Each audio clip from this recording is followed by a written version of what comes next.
Stay Nutrition, Chewing the Fat. We've got a brand new intro, but that's totally irrelevant right now. So we're joined by Elliot Reed, special guest, who's going to be telling us all about osteopathy. Did I say that right? You did. It was a pleasure to meet you both. Nailed it. So, Elliot, would you like to introduce yourself? Tell us a little bit about you, what you do, how you help people. My name's Elliot Reed. I'm the founder of the Revitalize Health and Fitness Clinic. We've helped over 10,000 people become pain-free, mentally well, and physically fit.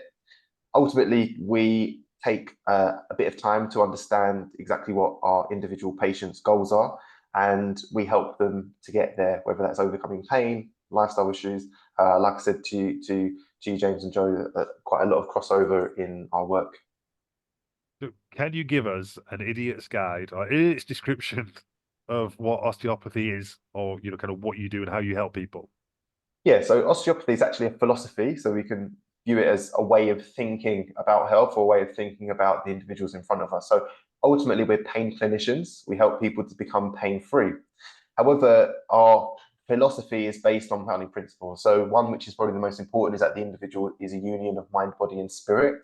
So that really, written 150 years ago, just means the biopsychosocial model. So we understand that if someone is in pain, contributing factors could be coming from their mind, their social situation, or their body. So give you an example, one of the leading causes of pain in Britain at the moment is depression. So if you're treating someone who has chronic pain, long-standing pain that's not getting better, and you don't inquire as to how they're feeling in themselves, then you are probably going to be missing a pretty big trick. So the key is that we view the whole individual. Another principle is the rule of the artery is supreme. This was written 150 years ago before the discovery of vitamins and minerals. It just means that if that individual has physiological health, they're more likely to feel better and they're less likely to be in pain. And then there's another principle, which is structure governs function, which is probably more applicable to when osteopathy evolved out of more of an allopathic or more of a surgical setting. That is less applicable now, because we now realize that anatomical differences are quite poor predictors of pain, whereas lifestyle is a massive predisposition for pain. Variety of injuries that we see, pain being a very small picture, might be tendonitis, sciatica, nerve palsies, or sprained joints, for example, but this is always put into the context of the individual's health. So pain is a very small picture. We put that within the context of the big picture, which is who the person is, where do they want to be, and what's getting in the way. Last one, treatment methods that we use, because obviously a lot of people know about the treatment methods that osteopaths use. We do use massage, we do use manipulation, acupuncture as well often, but that's a very small part of what we do. The main thing is the philosophy and the strategy behind how we communicate with our patients to get them to where they want to be. Perfect. Thank you very much. And how does that differ with like a traditional Western approach that people would be used to? Yeah, so a great quote by Andrew Taylor Still, who's the founder of osteopathy, is find health, anyone can find disease. Now, what allopathic medicine is more traditionally focused on is finding disease. Where is the cancer? Where is the bacteria? Where is the inflammation? How do we treat it? But another principle of osteopathy is that which is actually really important, I shouldn't have missed this one out, is that the body has its own medicine chest. So if the body is in a good situation for health, the body should be able to fix itself. So going towards health, basically taking the body's own mechanisms to promote health and going forward is our priority. But there's a lot of crossover, Yes, absolutely. If someone comes in with neuropathic pain, so pain coming from nerves, without a doubt, we're going to try and use their bodily mechanisms to reduce inflammation, increase whole foods, increase movement, to floss the nerve, to build good relationships with movement, to calm them, so they're not as anxious about what is happening. Obviously, treatment to soothe the pain. However, what we also want to prioritize is their experience of their recovery. So if they're going to recover in 2 months anyway, what is the best experience of their recovery? And using medication like amitriptyline, gabapentin, pregabalin, which we can advise our doctors, their doctors, to prescribe, is always really beneficial. We use a lot of orthopedic diagnostic tests, so we can pick up on injuries and diagnose injuries more accurately than, say, the average GP, general practitioner. So we can then feed back to the GP and say, I think this would really help on that patient's path to recovery. So in summary, allopathic focuses on the disease, We focus on the whole person, moving them towards health, but focusing on the whole person also means it has to be incredibly patient-centered. We need to understand what that individual's goals are and how they want to get there as well. Sounds a little bit like the positive psychology movement in regards to traditional psychology, looking at what's wrong with people and how to make them right, whereas the positive psychology movement is looking at the people who have optimal mental health, and then how do you mirror that? Completely. And what is very, very similar between osteopathy and psychotherapy or psychology is they both come from an allopathic movement. So they both come from a Western medicine, both come from Western medicine. Andrew Taylor Still, Sigmund Freud, and Carl Jung were all medical doctors before they started to change their profession or started to become more niche in their profession. And you start to see the language change. So it, like you mentioned, it becomes much more about actualization, that individual fully actualizing their potential dependent on what they view their potential to be, rather than I am the hero of this story. I tell you what is the ideal, and I'm going to move you towards the ideal. It's more, what is your ideal? How do we get there together? I will guide you there as best as I can. So it's a much more, well, I suppose you're addressing the causes as opposed to the symptoms, which is obviously going to give much longer results. Yeah, and but then the other thing is you need permission for that, right? Because just like yourselves, we have plenty of patients where, so I'll give you an example, Colin et al. Did a fantastic study in 2018 where they did a literature review on what are the predispositions for pain. And they coined the term pseudo injury, an injury or pain that comes out of no mechanical cause. And they found it had a huge correlation to diets which induce obesity. But if someone comes in, unless unless I can gain permission to speak with them about their diet, I'm probably not going to go there. And I can only give them the information that I know in a non-judgmental, compassionate way. But it comes back to, you can lead a horse to water, but you can't make it drink. If that individual might have, but in their opinion, a fantastic life experience of drinking at the weekends, socializing with their friends, eating foods which are high processed, I can only give them information, and if they want to go down the path to change, we'll do that, but I can't force them. Definitely, yeah. People have to be ready to change, don't they? Or willing to change, or even be aware of change. Completely. I think also, Daniel Miller, he's an osteopath, but he's also a health psychologist. He presented some CPD, some continual professional development at the clinic, and he actually provided some information which was really interesting. When they researched when individuals start to get better and when they have interactions with their health consultants, right? Whether that's an osteopath, physio, nutritionist, psychologist, etc. And you tend to find that they dip, and just before they meet their health consultant, they start to rise just a little bit, and then they meet the health consultant. So then that gives the impression that the health consultant isn't the one who creates that change. The patient creates the change, and the health consultant then continues to help them up and guide them out of that depressive period, which I thought was really interesting. Absolutely, I think it makes sense when we think about the demographic of people that we work with. Then, how would you, or what is your experience of their struggles? So, if we're looking at women between the ages of 35 to 55, perimenopausal and beyond, what are the common issues that you see? Yeah, well, I think the common issues would probably relate to the UK. So the issues that we as a country face, which is that we are very time poor. We're extremely pushed financially and with our time as well. So it would probably be a case of not having the time to dedicate to health, to movement, to good food, not prioritizing it, high stress levels, poor sleep. Those would probably be the main factors. I think as well, women by nature tend to be quite selfless, so they're very likely to prioritize other people in their life before them. So for a lot of our patients, educating them that the more robust and the healthier they are, the more that they can actually fulfill their desires of helping other people. It can be a long process. It can take a few times, but I think they really value that change when they can make it happen. I don't know. Does that answer your question, Joe? Yeah. Yeah. it's an ongoing battle that, you know, I think we face as well. That idea of self-care being selfish, you know, taking time away from others or investing in themselves when they wouldn't think twice about it. And Joe always raises a good point, like say, would you be happy seeing these qualities in, you know, your daughter or your son or another loved one, or would you tell them like, you need to stop that shit and look after yourself first? Because we do sometimes a personality test with a lot of our clients. They come back as obligers. So it is, you know, he's trying to convince people like everyone wins when you win. You know, everyone benefits from you being the fittest, healthiest, happiest version of yourself.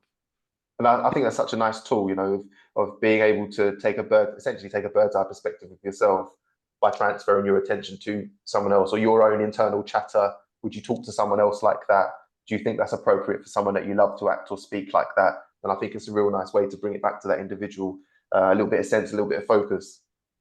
I think that obliger tendency also ties in with the graph that you mentioned, in that once people start working with a professional, the people that are open to help, they then have that sense of duty in order to then get that external validation. You know, we find as soon as people start to log their food, they start eating better because there is that external pressure. You know, we are essentially voices and faces hundreds, if not thousands of miles away. You can't do anything to change people, but that perception, the way that people are thinking changes. And I guess that's what you're talking about in the graph as well. Yeah, and then just out of interest, how do you then start to internalize that? How do you start to make that shift where rather than individuals trying to satisfy an app or trying to satisfy you as their consultant, do you have any techniques or strategies to try and shift that so they are then trying to, it's more of an internal process, which is they're reaching internal satisfaction rather than external validation?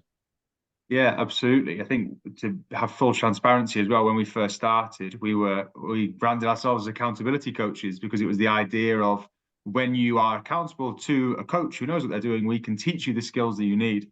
And then over time, it became clear that ironically wasn't the most sustainable way of being because people had to pay their money and they had to not necessarily give it back. Ah, It wasn't necessarily what I would class as like the high point. It didn't really match our value system. If it's a sustainable process, then accountability has to be a relatively small part of it.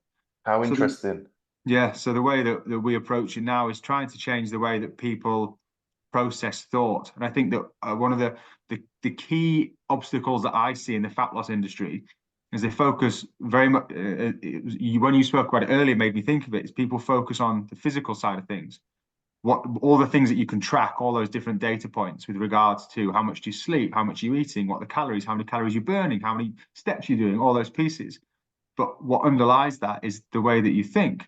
You know, you can have two people in a room, getting them to eat the same, train the same, sleep the same, and then you release them into the real world, and one of them will continue and one of them won't.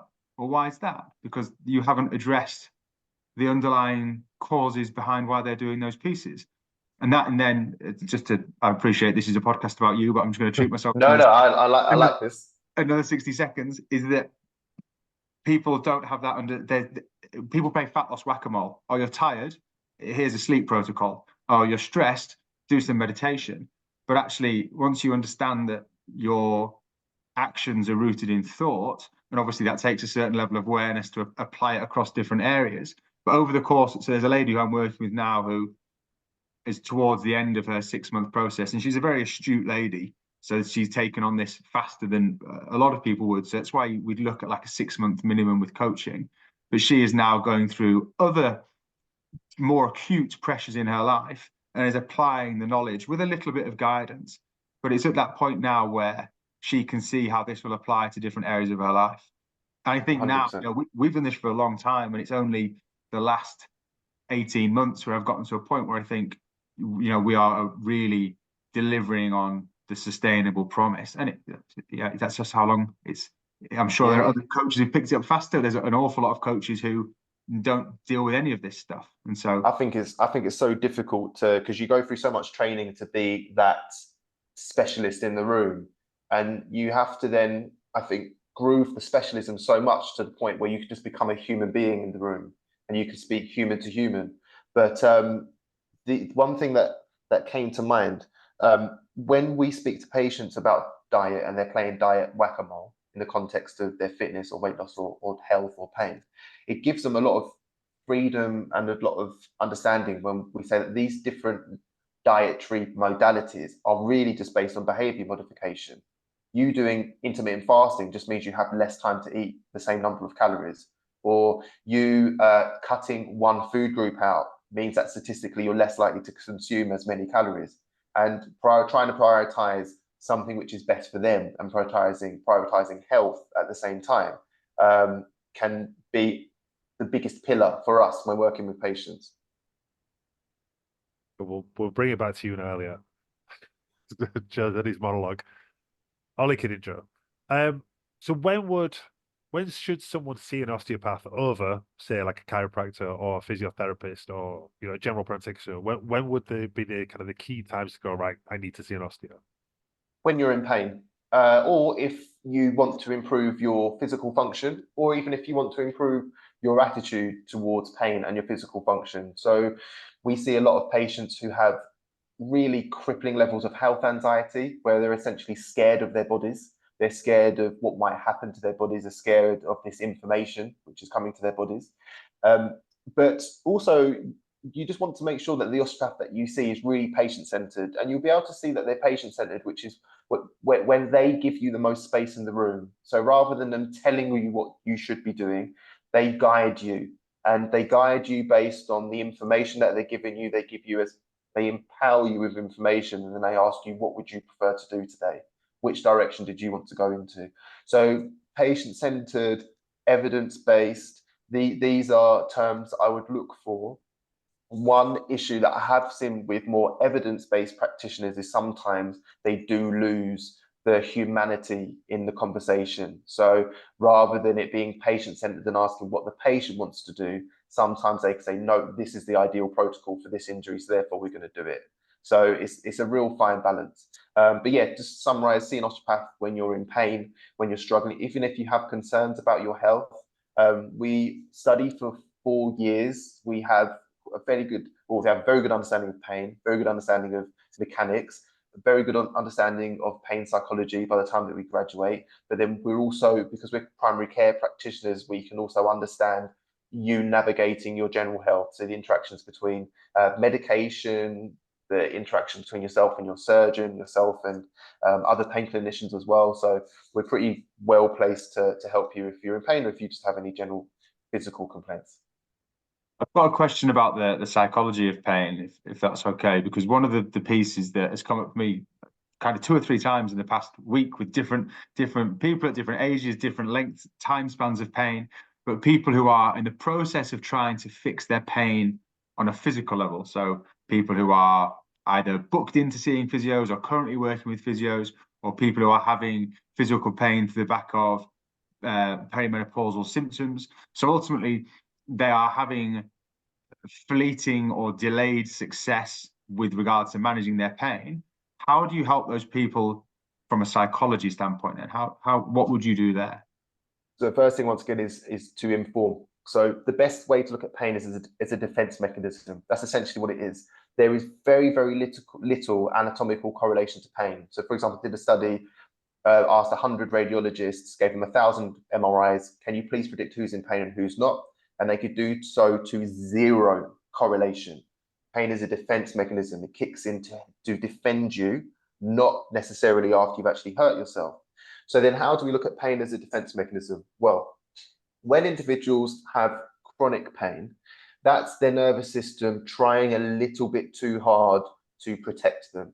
You might think of this as, for example, like I mentioned, pain is a defense mechanism. It can often kick in before you structurally damage something. You might say that's akin to your parking sensors on your car.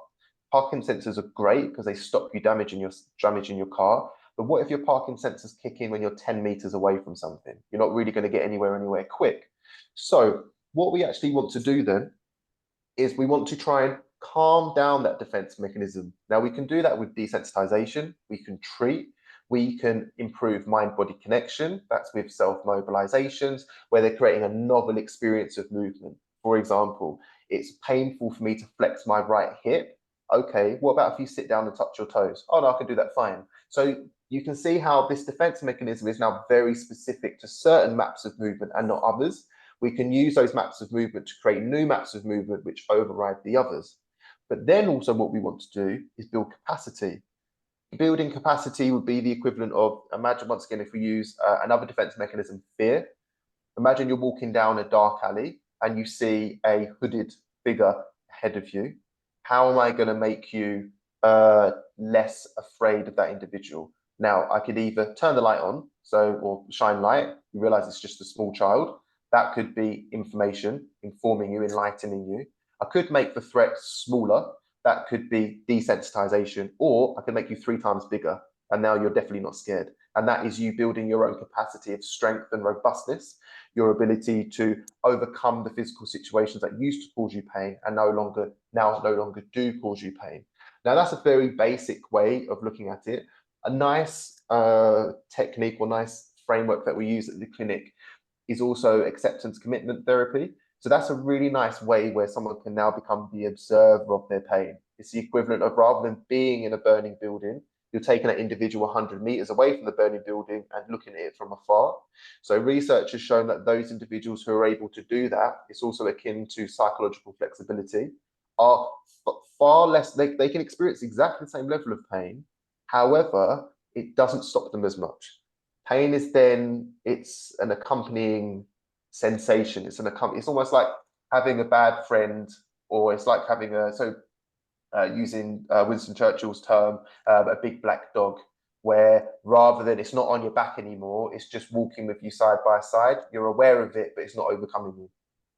I think that's fascinating. I'm going to treat myself to another 60-second monologue, James. So get the timer ready. I don't know if you ever heard the story of Tyler Hamilton, who was Lance Armstrong's number 2 in the 90s, and he No? 2 separate occasions. One time, I think he fell and broke his wrist, and the other time he broke his collarbone, and he wore down multiple teeth to the roots because he was gritting his teeth so hard. And I think that when you hear stuff like that, you think, how can people do it? How is it possible? And you have people who are subconsciously able to distance themselves from that pain. And I think that the average man or woman in the street, I mean, I listen to that and think that's absolutely disgusting. How is that possible? But what you say there makes perfect sense, that people can, and this is something that normal people can do. If you, man and woman on the street, you've got a bad back, if you can tap into this and practice it, repeat it, and it's making the Herculean more manageable. That's a great example, and I think, and I'm going to look more into that because that's fascinating. One other fascinating example, I don't know if you've seen, I think he was a Tibetan monk who doused himself with oil and set himself alight in protest, right? So he was able to sit in meditation and essentially burn to death, right, without moving. In fact, I think he fell backwards on purpose rather than falling forward as a moment of his last kind of action, right? So psychologists actually looked at these individual people who meditate, and they thought, going into the hypothesis was that they must experience less pain than the average person. What they actually found is they experience more pain because they're looking at it, but because they're observing it, the observer can't be what is seen.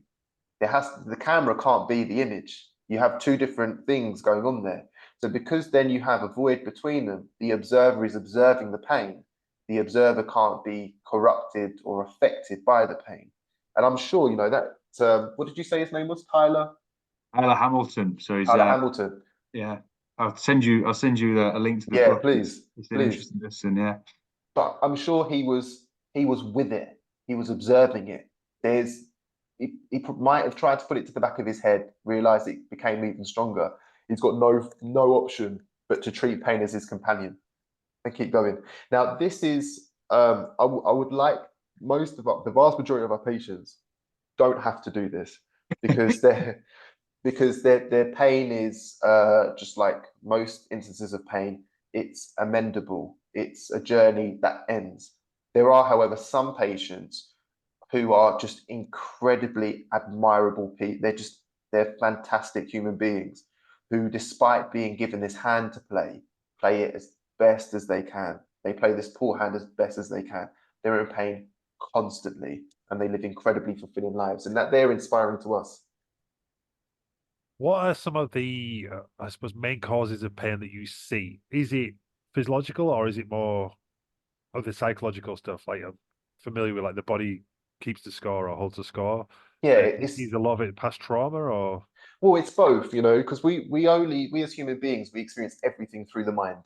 There's nothing that we don't experience which doesn't come through the mind, right? So what's it, 5,000, 4,000 year old quote from Hermes Trismegistus or Thoth in ancient Egypt is all is mind. Everything that you experience is mind. Conquer mind, you conquer the world. But when we come back from this, let's look at once again pain as a defense mechanism. So if pain is a defense mechanism, we have to ask what is more likely to cause the mind and the nervous system to want to defend itself. So poor mental health, absolutely. Poor sleep, you're more irritable, you're more anxious when you don't have good sleep. Depression, everything is low. Everything, you feel everything more when you're depressed. Poor diet. If you have an absence of antioxidants or plant foods, whole plant foods in your diet, you are robbing yourself antioxidants, which will help to reduce inflammation. And then if you're consuming more processed foods, then inflammation will go up. So that can be one thing your body has to defend itself against it. If you don't have good capacity for movement, you're more fragile. Your body has to defend you against it.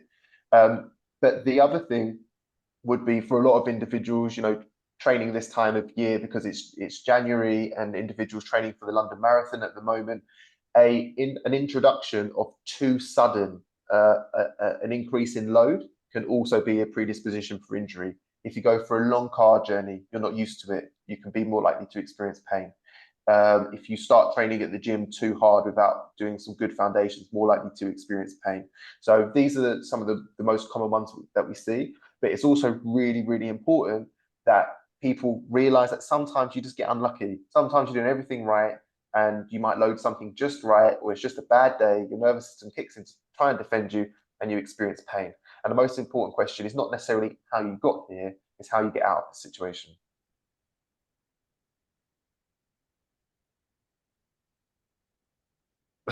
I'm looking at my questions. Um, so what is there anything that people could do on their own to kind of alleviate these things or help themselves? I know we've obviously listed a ton of stuff like about sleep and nutrition and exercise. What would be kind of your top three things? So the first one is like I would if we summarize good health as having a good support system, feeling happy in yourself, feeling that you're working on something worth working towards, consuming a good amount of whole foods, and exercising on a regular basis, doing something that you enjoy. So let's say that these are the foundations for good health.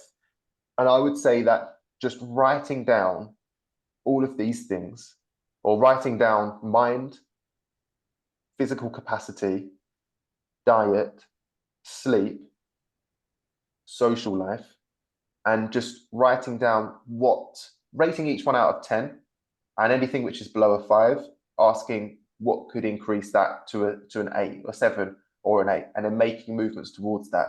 Holistically, that's probably the best thing you could do. You would have cut out a lot of noise. And then after that, you can just, you know, if you like, you could contact an osteopath. You're more than welcome to contact me anytime if you've got any questions, if you're listening to this, even if you just drop me an email. But then we can start to focus on the specifics, which is if you are in pain and you've taken care of all of this, what do we need to work on now? I think that's so interesting. That's as James, you reeled off the piece in response to James's question. That's kind of our foundations, the four pillars that we have of sustain of food, exercise, lifestyle, and mindset. And I think that the way that we look at things is that if things come up, which inevitably they do, where we can't help people, whether again physical pain, psychological pain, whether that be trauma, physical or mental, is then we refer out. And so actually, I think that if there are people listening to this and they've tried that, then actually you or another osteopath if they're choosing would be a good port of call. Yeah, no problem. We do online consultations as well, so you're more than welcome to book in. And then, you know, after the online consultation, if you feel like you need more face to face, and we'll just refer you to an osteopath who is near you. But yeah, just go towards health. That is the best advice that I can give you, and understanding what is between you and your best health. What are you trying to defend yourself against? Are you trying to defend yourself against change, or are you trying to defend yourself against taking care of yourself, prioritizing yourself? Are you defending yourself against the anxiety of what might happen, or the anxiety of going into a new situation that could actually better you in the long run, but you're too scared to do it at the moment? These are all questions that we have. These are all questions that we explore with our patients. Yeah, love the holistic approach to it because, like you said, if something is lacking, how do you bring that up? How do you improve that? And then it's going to cascade down, is it? It's going to snowball. If you're getting stronger, you're eating better, you're sleeping better, and you're working on your mental health and your mindset, like just everything is going to improve. So it's a really great way of looking at it. And I Yeah, think it comes down to, sorry, Joe. after you, mate. No, go on. I think it comes down to how we experience life. We don't experience life as a formula or mechanically. We don't experience life segmentally. We have a whole experience of life. How the interaction that we have in the morning on the way to work can affect how we eat during the day, and how we move during the day, and how we speak to our colleagues. So we experience life holistically. So it makes sense that the remedy should be holistic. I think the people that look for the immediate fix, the one pill that I can take, or the one food that I can eat, or the one magic exercise, are the people who are lacking in so much. The five things that you said, the four pillars that we have.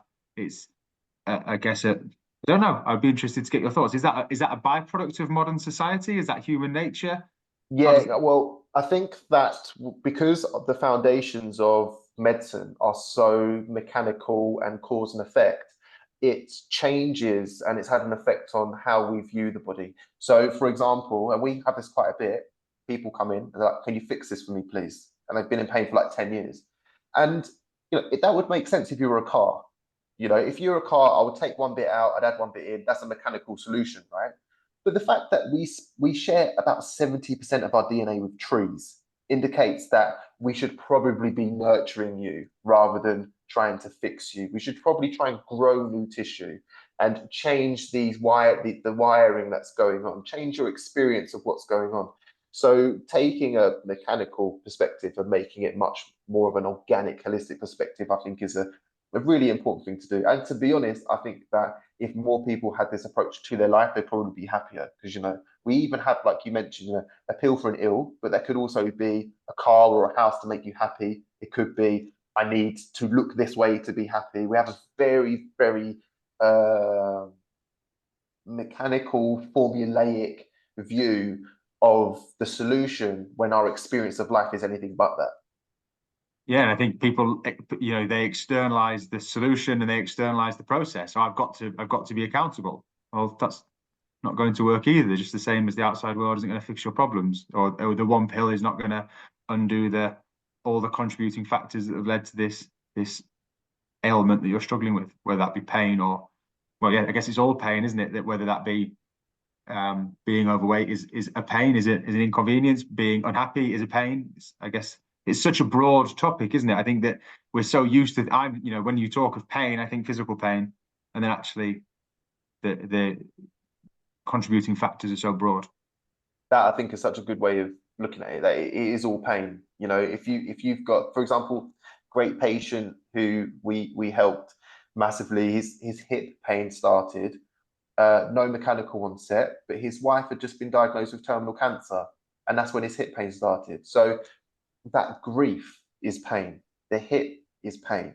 His future is painful. Him not able to walk with his wife, that's painful, So, like you mentioned, it's all pain.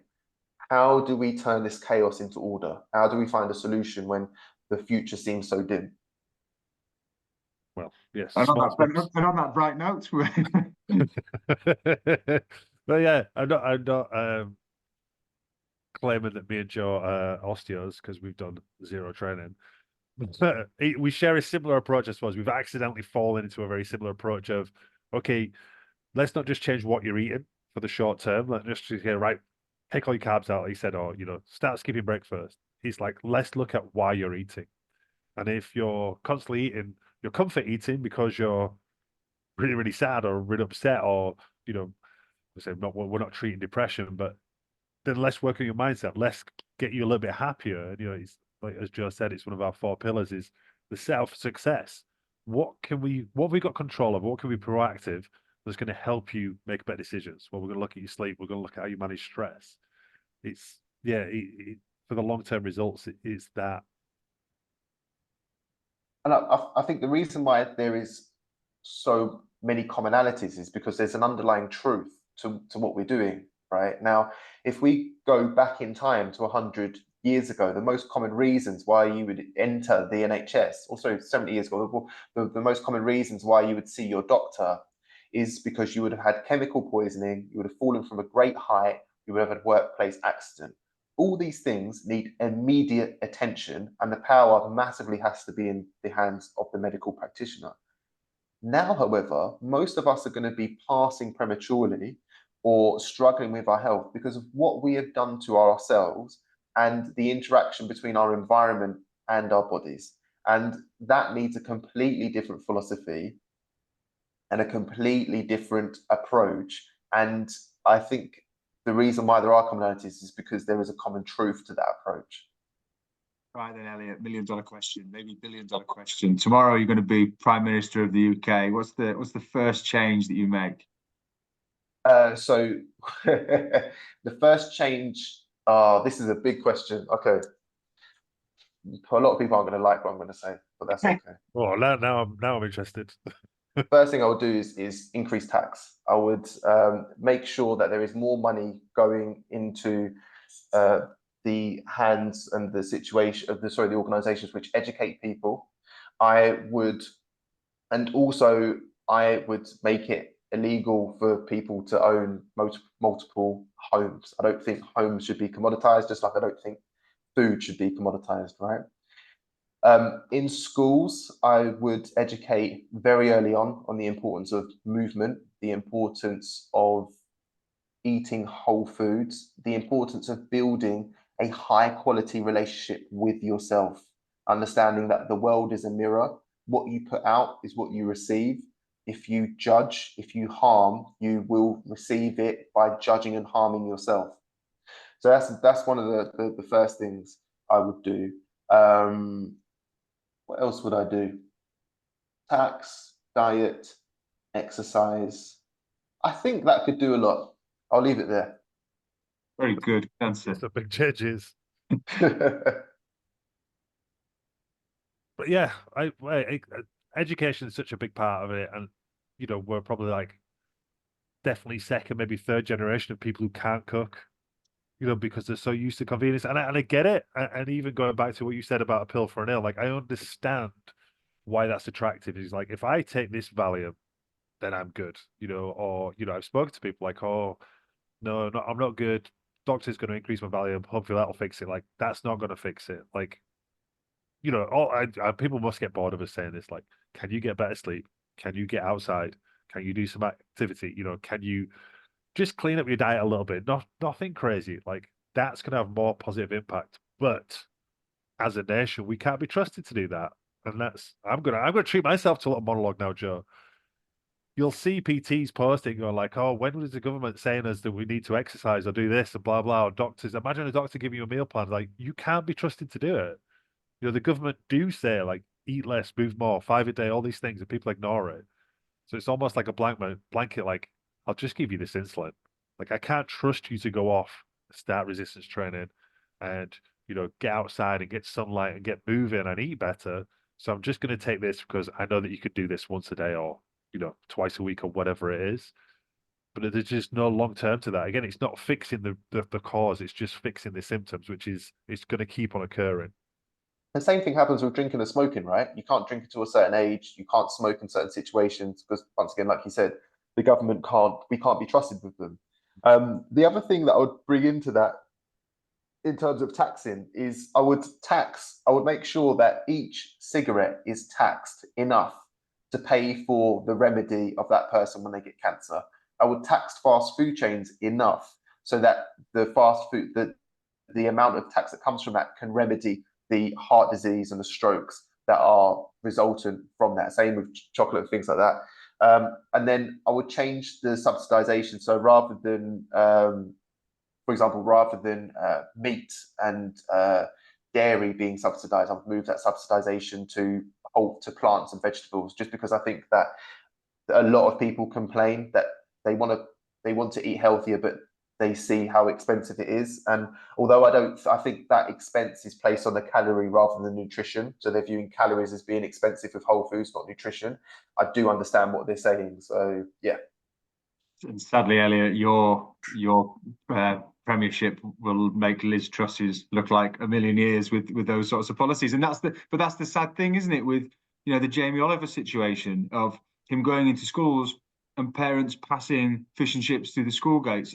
I remember growing up with that and thinking, and thinking it was nothing, and then now looking back and thinking, yeah, that's one of the saddest sights. This is so.